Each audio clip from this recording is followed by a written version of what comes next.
ମୁଁ सोनी आपको स्वागत करुच्ची Soni kitchen and blog channel को आशा कर जगन्नाथ कृपारू आपने समस्ते भल थे जो था भल था सुरक्षित था वीडियो को फास्ट लास्ट जाए देखते यदि पसंद आसा लाइक करेंगे फ्रेंड सहित सेयार करेंगे और चैनल के नुआ अच्छा चैनल को सब्सक्राइब करने। तो डेली चैनल स्टार्ट करवा आज रेसिपी अच्छी आपंपाई बैगण आ पोटल को लेकिन तो देखो तो ये पोटल को मुझे साइज सब छोट छोट कर काटी नहीं बैगण को काटी नहीं तो भल भाव परिष्कार कर धोई नेबा।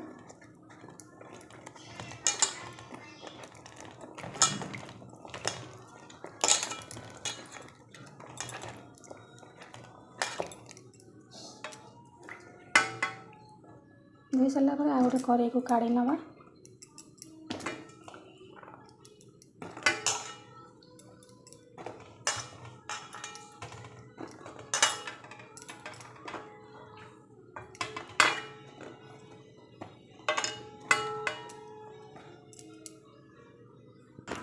ये आम पकई नवा टे लुण तापर देदवा पानी तापर आम सीझे नवा। तो देखो ये मो लुण पकई नेले आउे पानी देदेले आप पछे लुण पकड़े हम सीझारे पकड़ा दरकार ना।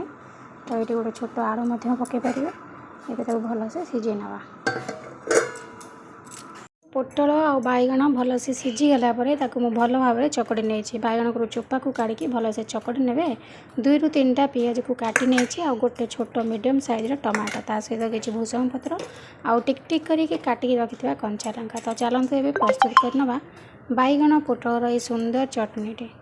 तो ये देखो मुझे गैस लगे कड़े बसई देती तो कड़े ताती गला आम कड़े पकई नवा टे तेल तेल ये ताती आसो तापर आम पकई नवा शुखला लंका को आप गड़ी कर पकई ने गोटा पकड़े लंका कौन होना फाट।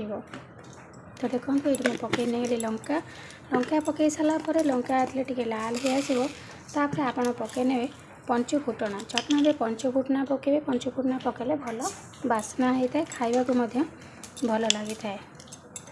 तो ये आप टिके समय छाड़ी दिंतु पंचफुटना को भल से फुटा लगी जिते पंचफुटना आपंकर भल से फुटी आसो से आप पकई ने पियाज तापर पकई नवा भूसंग पत्र कहीं आम तेल जब भूसंग पत्र सांगे सांगे पकईदेवा तेल कौन होना चटचड़ हो सबुआड़े स्प्रेड कर से आप टिके समय छाड़ी भूसंग पत्र पकई ने। तो देखो ये पंचफुटना फुटा आरंभ हो गला तो पंचफुटना जो फुटीज पियाज पकई ने पंचफुटना भल से फुटीगला। तो ये आम पकई नवा पियाज ताऊपर पकई नवा भूसंग पत्र आम फास्ट भूसंग पत्र पकईले तेल सबुआड़े छिटका मार। ये देखो पियाज पकई सारापर पकई ने काटिकी रखिथिबा कंचा लंका भल भाव आम लाल करके पूरा भाजी नवा। पेटा टे जल्दी से भाजी हाँपाई देखिए टिके पकई नवा लुण मुझे चकटला सीझा बसैला बेले टे लुण पकई। तो ये आउ टिके लुण पकई नवा तो जल्दी से आमर पियाजटा पूरा भल से भाजी हो जाए।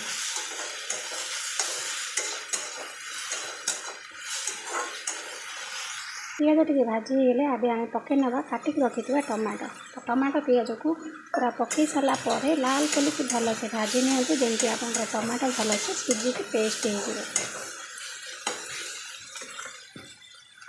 पियाज ये भाजी आसो तापर आम पकई नवा टे हेंगू पसैदा चटनी आपंकर बहुत बढ़िया बास्ना हम। तो देखो ये आउ टे पियाज को आप भाजी नियंतु तापर आम चकटी रखिथिबा बैगण पोटल को पकई नवा।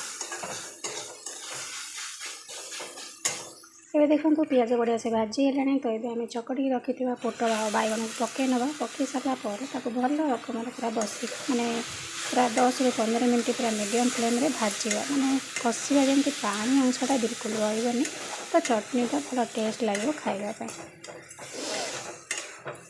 सांगे सांगे एमती फुटे घाटी काढ़े काले टेस्ट लगे किसी समय तो गैस रे बसइबे भल भाव से मिसिबो आ ता सहित आपनकर जो पानी अंशटा अच्छी से पानी अंशटा भल से मरीज।